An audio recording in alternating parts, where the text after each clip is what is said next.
Welcome to the church family that is lifting lives through living love, inspiring hope, filling with faith, and transforming our world. These recorded messages are made available so that you might have additional opportunities to stay connected with us and that you might learn and grow in your faith. God bless you as you hear the word today.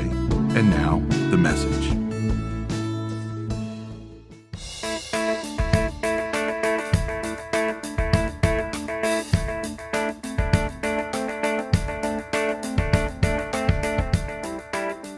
Today's reading is from the book of Luke, chapter 12, verses 13 to 21. Jesus replied, "Man, who appointed me a judge and arbiter between you?" Then he said to them, "Watch out, be on your guard against all kinds of greed. Life does not consist in abundance of possessions." And he told them this parable. The ground of a certain rich man yielded an abundant harvest. He thought to himself, "What shall I do? I have no place to store my crops." Then he said, "This is what I'll do. I'll tear down the barns and build bigger ones, and there I will store my surplus grain. And I'll say to myself, you have plenty of grain laid up for many years. Take life easy, eat, drink, and be merry."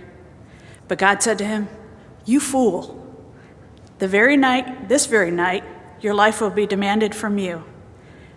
Then who will get what you have prepared for yourself? This is how it will be with whoever stores up things for themselves, but is not rich toward God." May the Lord add his blessing to the reading and hearing of his word.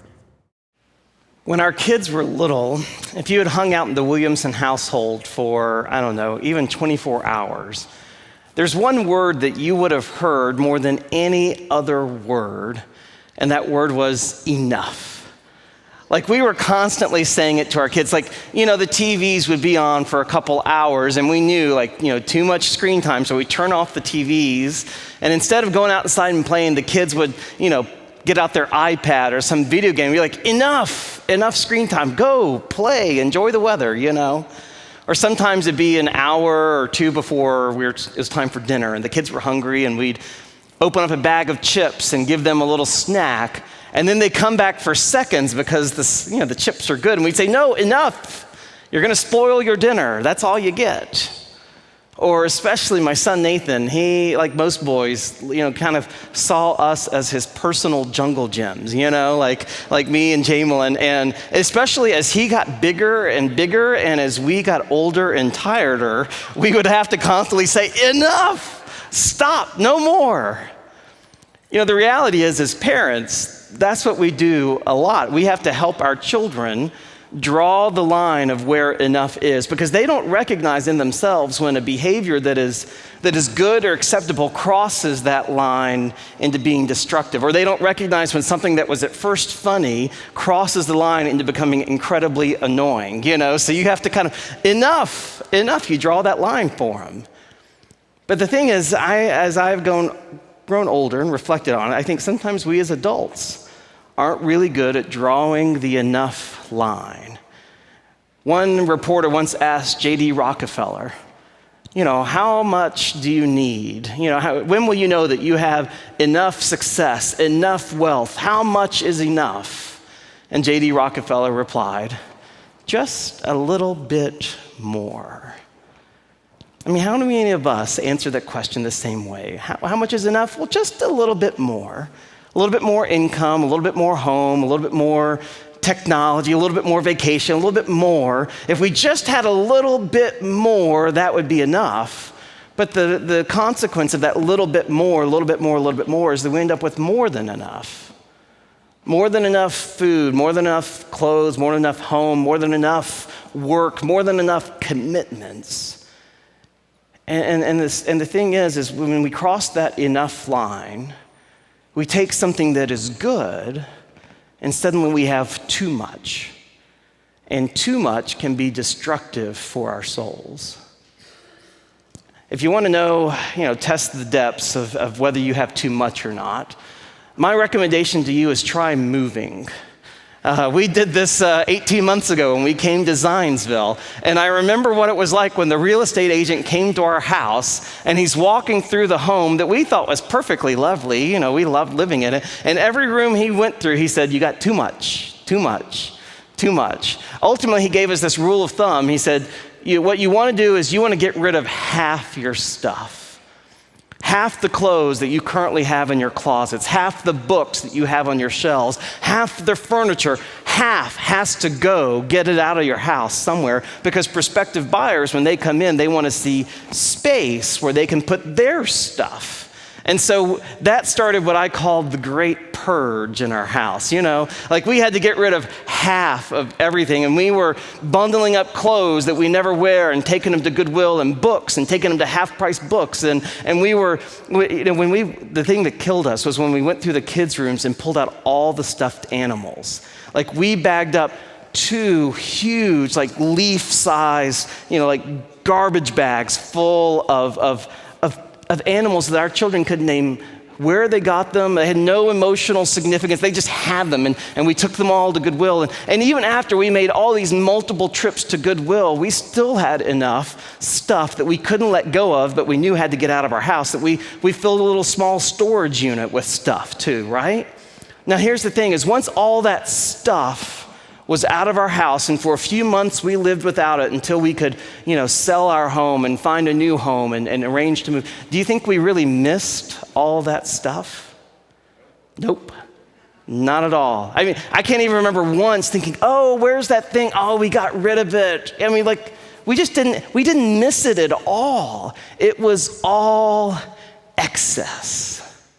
But the sad thing is, even though we've been in our new home 18 months, if we were to move tomorrow, you know what we'd have to do? We'd have to purge all over again. It's that quick and that easy to accumulate more stuff.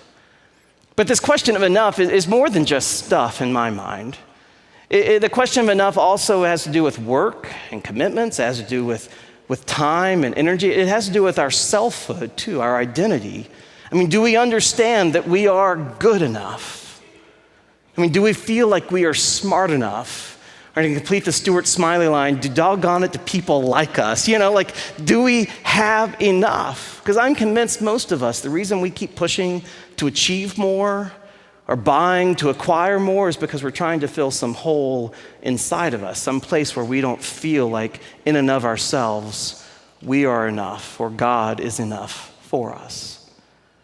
And so we keep acquiring more and more and more. I've been wrestling with this question of enough for a number of years now, ever since I read the book More or Less by Jeff Schinneberger.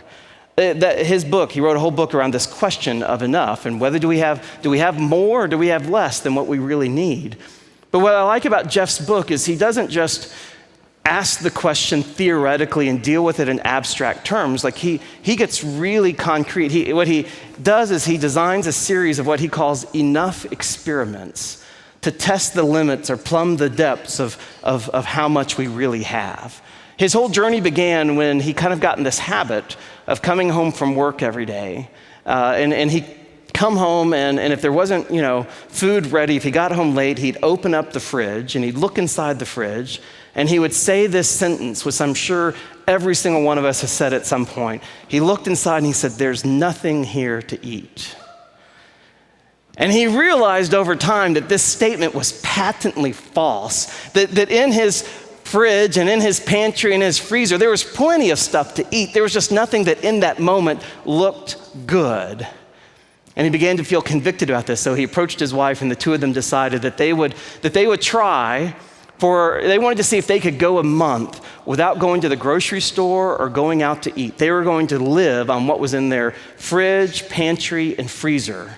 That's what they were going to do. So let me just read his journey through this, okay? He said, "We started with the meats in the freezer. And when mixed with a bag of rice and steamed veggies, we felt very proud of our healthy meal. This is doable, we thought. But after 3 days, we ran out of all the fresh vegetables and fresh fruits. We started digging deeper. We found 3 boxes of corn muffins that we worked through with some chili. That was good. Deeper. We found 5 freezer-burned lean cuisine dinners in the bottom of the freezer. Deeper. 2 boxes of brownies and the cake mix, that was a delight. That was a highlight for me. We got to the bottom of the freezer and found a package of 6 frozen unbaked loaves of bread. Score! We baked all of them. 1 loaf would last a few days, then we put another one in the oven. We ran out of butter for the bread and eventually worked through all of our olive oil too. We ate canned soup and more canned soup.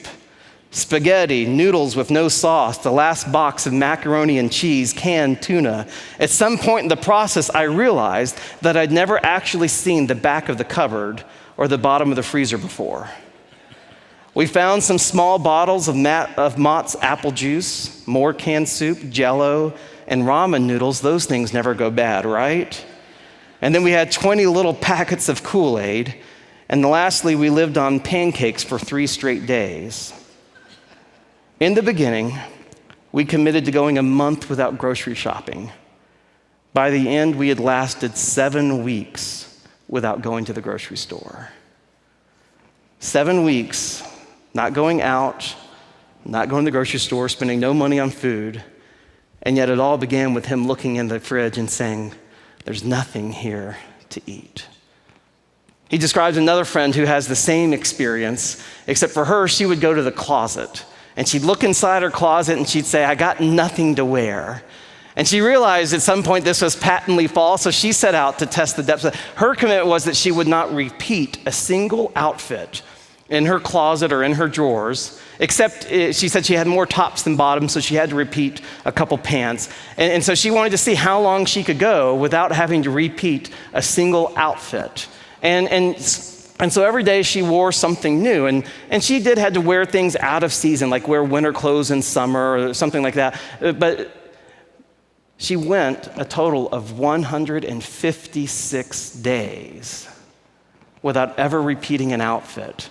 The last day in this 156-day journey, she had an old bridesmaid dress that was hanging in her closet that she didn't want to wear, but she wore this old bridesmaid dress, and she decided, since I'm dressed up anyway, I'm going to invite all my friends over to celebrate the abundance that I found right here in my own closet.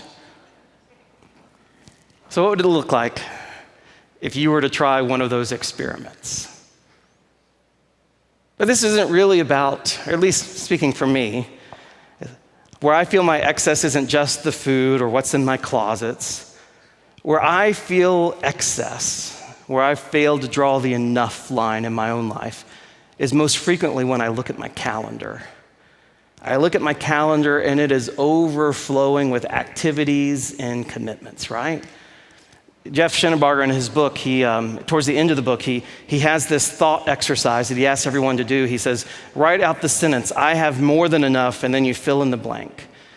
And even though I could have said work or income or food, the thing that came to my mind was I have more than enough stuff to do, more than enough work, more than enough commitments. It never seems to end. I never seem to get ahead.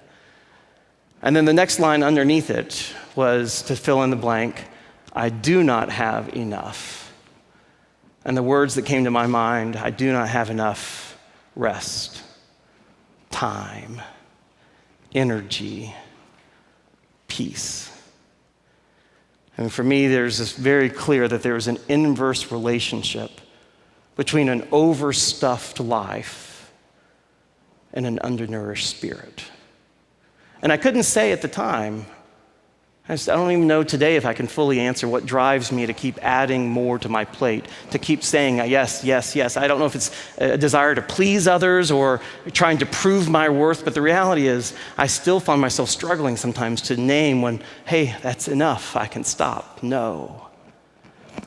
John Acuff puts it this way. He says, success will tell you that your enough is not enough. And it will keep you on a treadmill of your own design, but a treadmill nonetheless. Instead of chasing enough, you have to define it, because if you chase it, you'll never catch it. Enough is incredibly quick. Much like perfection, it always remains just a little bit out of our reach. Today's Bible story is always a sobering one to read, isn't it? I mean, it's the story of a man who has more than enough. Jesus says that the fields yield an abundant harvest for him. He has more than he could even hold. And yet his first response when he looks at this wonderful harvest he receives is not, I have more than enough. His first thought is, I don't have enough. What will I do? Because my barns aren't big enough. He perceives lack in the midst of excess. And so he begins to tear down his old barns and build bigger barns so that he can hold this excess that God has given him. And as Jesus tells the story, he dies in the midst of building those bigger barns. He never gets the opportunity to fully enjoy the blessings that God has given him or to share those blessings with others. If you had to sum up his life, there'd be two statements. The first is, he has more than enough. He has excess. And yet when he looks at the excess, what does he say? I don't have enough. I want more. How many of us would those two statements, I have excess and I want more, be the theme of our daily living? We don't recognize the excess we have. We live in a scarcity mindset and we continually push for more and more and more.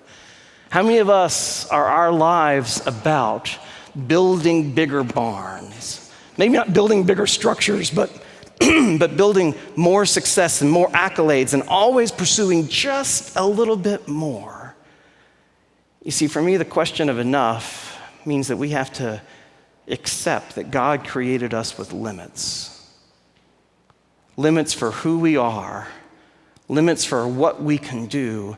And once we accept and embrace those limits, we learn to live within them. So imagine your life like a big circle, right? And in this circle is all the stuff you have, all the commitments you do, all the achievements you have, whatever your life is, this is the totality of it. And then ask yourself, what does enough look like?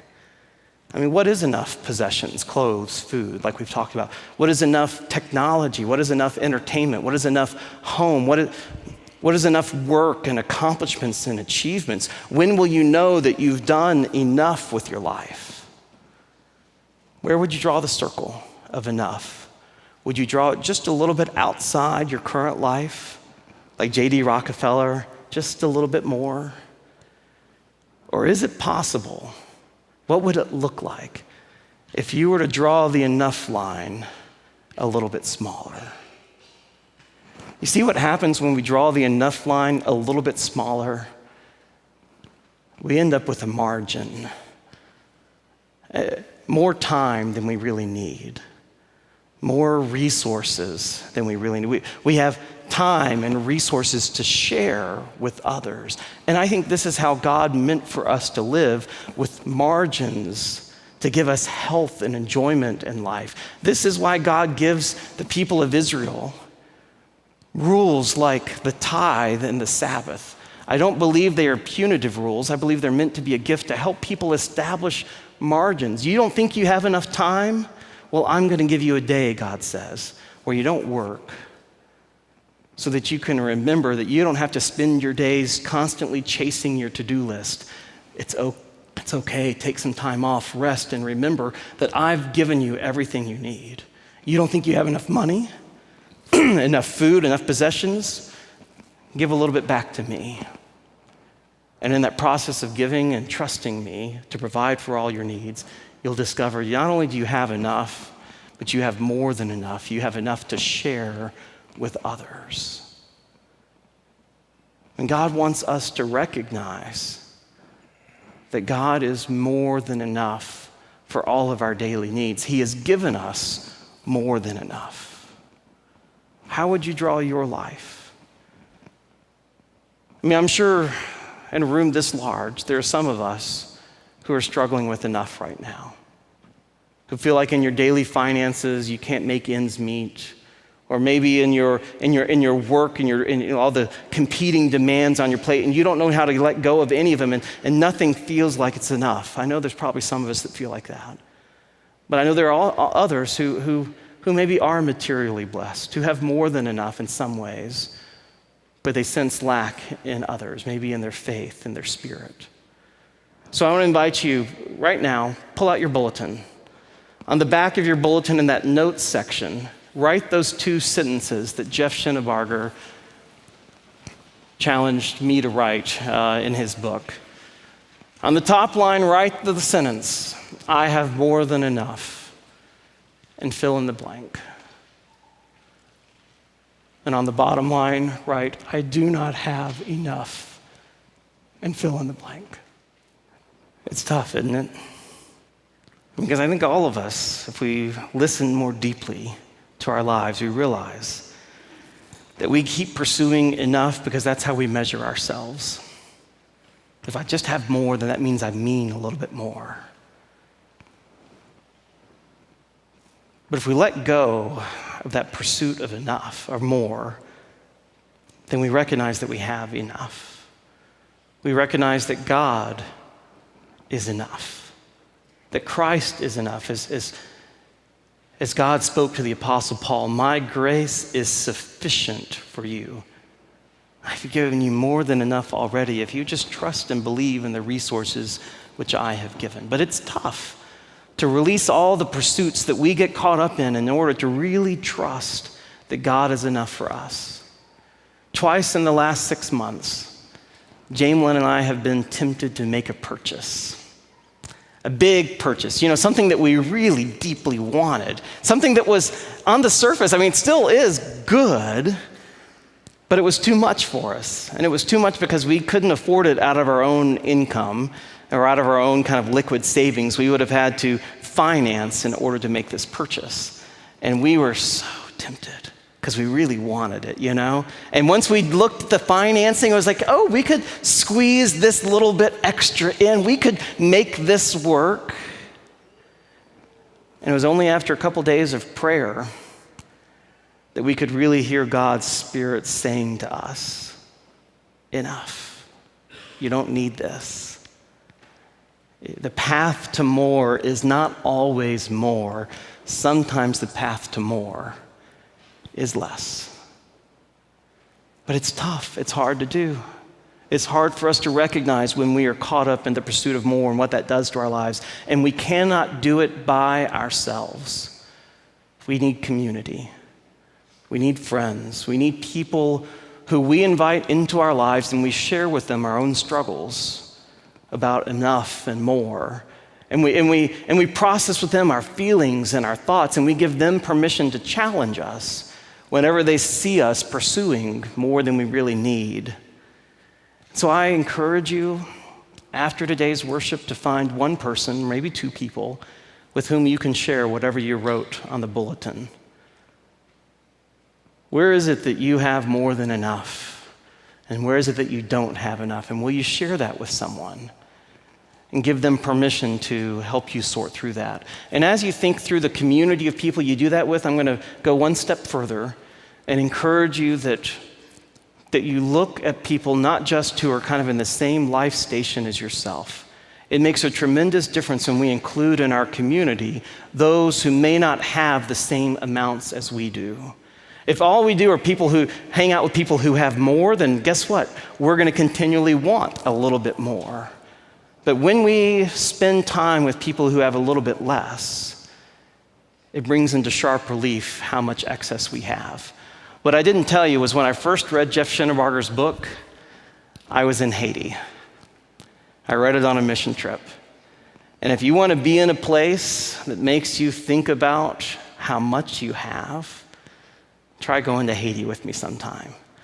And it wasn't just that I was in Haiti, of course you are starkly aware of how much more you have, how much bigger your home is, and how many more clothes you have, all that kind of stuff. Of course you're aware of that, but the thing that also you're aware of when you're in Haiti is that the quality of life that people enjoy there isn't that much worse. In fact, in some cases, it's that much better. Because where they lack in physical resources, they more than make up for in community and relationships and love and time. Time in Haiti moves much more slowly. And for those of us who are type A and want to get things done yesterday, that's really hard. But once you kind of settle into the place and realize how it works, you realize that gift of time is actually, it's life-giving. It sets you free. So it all came to a head one day. I was reading this book. I'm down in Haiti, and I'm down at the orphanage, and it's the end of the mission trip, and it was a youth mission trip. We had a lot of youth from our church, the previous church I served, who were on the trip with me.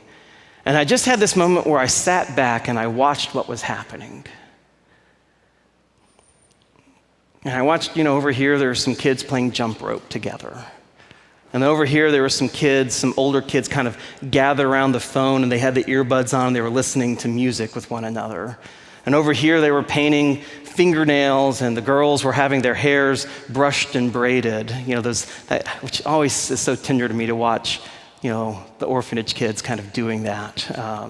And over here were little ones, and the adults were just kind of sitting in a circle, and they weren't speaking to the kids because they didn't have the language, but they were just holding them and sharing God's love. And I sat back and looked at it all, and I felt a peace. And I thought about the work we were doing, building homes for people. And I thought about the way I heard these students, these kids reflect on how their faith was coming alive. And I thought about conversations I'd had just that day when I went to a neighbor's home and sat down and enjoyed coffee. And the word that crystallized in my spirit was enough. Like all the things that I worried about, my church back home, all the things that were driving me, all those concerns, it was just like it all fell away. And I realized I don't have to be successful. I don't have to serve a gigantic church. I don't have to make my mark. If all I do in life is connect people from one world to this world, that would be enough. And you don't have to go to Haiti to have that experience. I believe in every single one of our lives, there are moments when we become aware of enough. It might be being with friends and family and just watching your kids, your grandkids playing together, and you think, oh, that's enough. It might be you're engaged in some work that you deeply love and you see the impact it has on others and you say, that's enough, that's what I'm in this for. Or it might just be sitting on your back porch and seeing a beautiful sunset and you realize that's enough. But whenever you have that enough moment, you realize not just that life is good, but life is full and life is rich.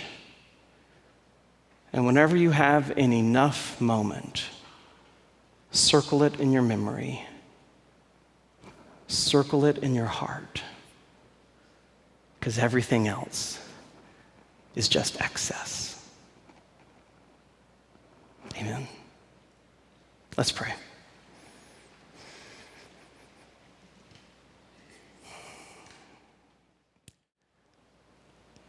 Almighty God, we give you thanks for the more than enough that you have poured into our lives.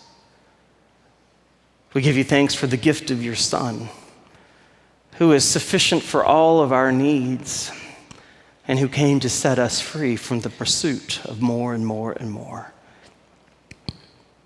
I pray, God, for anyone in this room who is struggling to find enough, may they lay that concern before you and discover, like Paul did, that your grace is sufficient for our needs.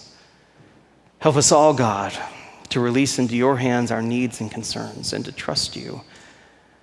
And help us, God, in our daily living, once we release our worries into your hands, to experience and remember the abundance of the life that you have given us. Through your Son's name we pray. Amen.